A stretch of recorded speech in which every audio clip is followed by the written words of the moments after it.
ಹೆಣ್ಮಕ್ಳು ಈಗ ಮನೆಯಲ್ಲಿ ಬೀರುವಿನಲ್ಲಿ ಕೆಲವೊಂದು ವಸ್ತುಗಳನ್ನು ಇಡ್ತಾರೆ. It's A good point actually.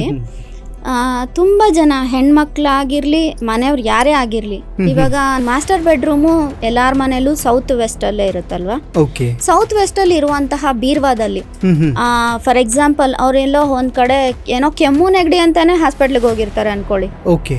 ಆ ಪ್ರಿಸ್ಕ್ರಿಪ್ಷನ್ ಆಗಲಿ ಆ ಮೆಡಿಕಲ್ ಶಾಪ್ ಬಿಲ್ಸ್ ಆಗಲಿ ತೊಗೊಂಬಂದು ಆ ಸೌತ್ ವೆಸ್ಟ್ ಬೀರ್ವಾದಲ್ಲಿ ಇಡಬಾರ್ದು. ಯಾಕಂದ್ರೆ ಮನಿ ಇಡೋದು ಅವ್ರು ಅಲ್ಲೇ. ಕರೆಕ್ಟ್. ಆ ಮನಿ ಅದಕ್ಕೆ ಅಟ್ರಾಕ್ಟ್ ಮಾಡುತ್ತೆ. ಓಕೆ. ಹಾಸ್ಪಿಟಲ್ಸ್ಗೆ ಅಟ್ರಾಕ್ಟ್ ಮಾಡುತ್ತೆ, ಮೆಡಿಕಲ್ ಶಾಪ್ಗೆ ಅಟ್ರಾಕ್ಟ್ ಮಾಡುತ್ತೆ. ಆ ಹಾಸ್ಪಿಟಲ್ ಚೆಕ್ ಮಾಡಿಸಿರೋ ರಿಪೋರ್ಟ್ಸ್ ಆಗಲಿ ಏನು ಸೌತ್ ವೆಸ್ಟ್ ಅಲ್ಲಿ ಸೌತ್ ವೆಸ್ಟ್ ಏನಂದ್ರೆ ಅಭಿವೃದ್ಧಿ ಝೋನ್. ಓಕೆ. ಇಟ್ಸ್ ಅಭಿವೃದ್ಧಿ ಕೊಡುವಂತಹ ಡೈರೆಕ್ಷನ್. ನೀವು ಅಲ್ಲಿ ಏನಿಟ್ರೆ ಅದೇ ಅಭಿವೃದ್ಧಿ ಆಗುತ್ತೆ. ಯಾವುದೇ ಖರ್ಚು ಮಾಡಿರೋ ಎಕ್ಸ್ಪೆಂಡಿಚರ್ ಬಿಲ್ಸು ಸೌತ್ ವೆಸ್ಟ್ ಬೀರ್ವಾದಲ್ಲಿ ಇಡಬಾರ್ದು. ಓಕೆ. First thing. ಮೆಡಿಸನ್ಸ್ ಇಡಬಾರ್ದು. If you want to improve your skills, ನೀವು ಸ್ಕಿಲ್ಸ್ ಇಂಪ್ರೂವ್ ಮಾಡ್ಕೊಳ್ಳೋದಕ್ಕೆ ಏನಾದ್ರು ಬುಕ್ಸ್ ಯೂಸ್ ಮಾಡ್ತಾ ಇದ್ರೆ ಆ ಬುಕ್ಸ್ ಇಡಿ. ಓಕೆ. ನಿಮ್ ಸ್ಕಿಲ್ಸ್ ಜಾಸ್ತಿ ಮಾಡುತ್ತೆ. ಓಕೆ. ಹಣ ಇಡಿ, ಹಣ ಅಭಿವೃದ್ಧಿ ಆಗುತ್ತೆ. ಅದನ್ನ ಬಿಟ್ಟು ಅನ್ವಾಂಟೆಡ್ ಥಿಂಗ್ಸ್ ಎಲ್ಲ ತಗೊಂಡೋಗಿ ಆ ಬೀರ್ವಾದಲ್ಲಿ ಇಡಬಾರ್ದು. ಮುಖ್ಯವಾಗಿ ಹೆಣ್ಮಕ್ಳು ಇದನ್ನ ಮಾಡ್ತಾ ಇರ್ತಾರೆ.